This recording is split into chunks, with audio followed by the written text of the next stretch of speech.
Let's make this a double feature with someone who has more subs than me, meaning that of course, he's much better than I am for the same reason.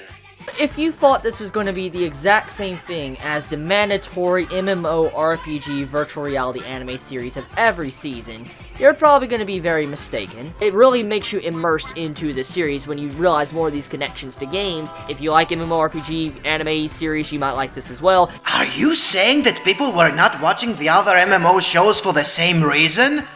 Mind blown! It makes it for a very interesting series already right off the bat, just because our characters have no memories.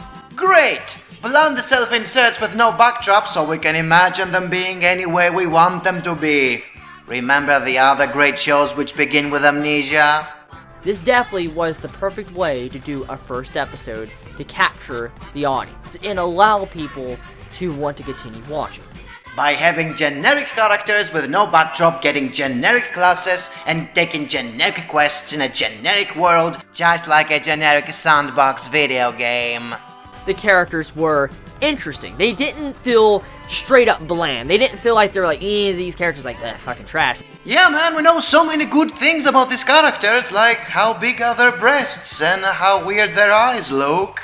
They're not the strongest ever because our characters cannot even beat one fucking goblin. Oh snap, they're not overpowered, this is so original! Guess what will happen when they regain their memories? So those were my first impressions. It's shit. Man, modern anime have so much variety. You can choose to watch an isekai, an isekai, an isekai, maybe an isekai, or an isekai. With so much variety to choose from current anime, there is no better time to mention a show from a few years back that is nothing like them. Another isekai, and more specifically, another trapped in a video game show made by A1 Pictures, which established the trend with Sword Art Online. If there is a studio you can trust for making good anime, that would be this studio, because SAO is very popular, and that means it's good. Not. While it was airing, Grimgar had a lot of people who liked it for its more down-to-earth approach to isekai. This was unfortunately counterbalanced by its own merits by not doing much with them. The slice-of-life aspect of the show allocates a lot of screen time on the way the characters interact with each other, thus giving you enough time to feel sympathy for them. Even the monsters did daily activities during calm moments and felt like they too had lives outside of looting and killing. At the same time, nothing much happened in the setting, since the plot was left incomplete as yet another example of an anime made solely for promoting the light novels.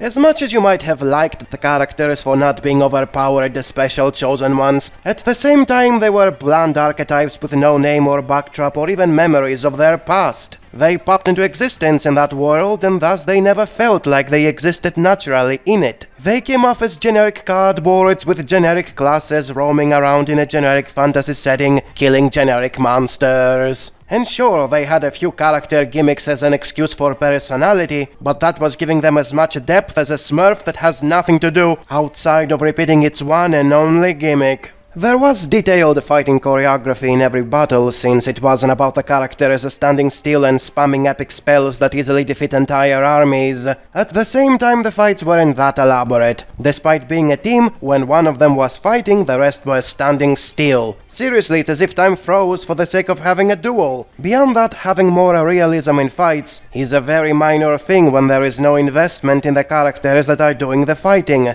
Since they were cardboards, you never really cared about them, therefore it didn't matter how much attention the action scenes had when it came to physics. As pretty as the background art and the slice-of-life moments may have been, there was close to zero world building or lore, since everything in this world and its inhabitants was a blank sheet of paper. The visuals had nothing to tell you other than this was a forest and that was a city. Nothing had a story to tell. Why were the monsters attacking? Was there some sort of a king? Was there a goal in all these conflicts? Without something to distinguish all that from any other fantasy show, it was hard to give a damn about anything that was going on, since it didn't feel like a living, breathing world. The fans of the show got really emotional in the middle when one of the characters died and got replaced by another character of the same class. They made this big fuss about how deeply this event affected the rest of the cast and how it made them far more relatable since they got character development by the death they experienced. What actually happened was the show trying to make you care about the way a character died instead of the way he lived.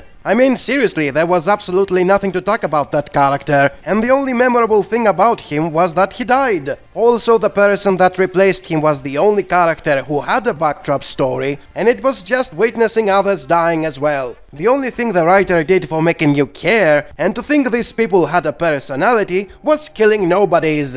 The isekai part of the anime was easily its worst aspect, since it was badly implemented and didn't go anywhere. The characters had amnesia and didn't know from where they came from, but from the random references they made, they clearly came from our world. And that was it for the isekai part. It didn't matter in the show. The characters were not trying to return home, nor did they use the knowledge they had from our world to their benefit, because they didn't remember it. Therefore, there was absolutely no point in the show to be an isekai. The amnesia part was also badly implemented, since it was there only as a lazy excuse for the author to leave everything blank. Why bother with lore and character backdrops when you can make them pop into existence with no memories and have them doing whatever they are told without questioning it? Just having them as poor villagers in a fantasy realm, trying to make a living by becoming adventurers, would have more depth than this amnesia nonsense. For all I know, the author was riding the trapped in a video game premise, just because the otakus prefer that shit over typical fantasy adventures. I also need to point out the fan service. A1 Pictures is notorious for constantly zooming the camera to women's butts and boobs, and although it wasn't ever present like in other anime, it was still fairly tasteless. Are these camera shots supposed to make you care more about the characters? Did these women deserve any respect from you when you were given nothing to remember them for besides how much horny they made you? And this is why Grimgar failed to be relatable and memorable even while it was airing. It was just another crappy isekai in a sea of crappy isekai. Thank goodness this didn't get worse with time, and now we have far fewer isekai every season with far better writing.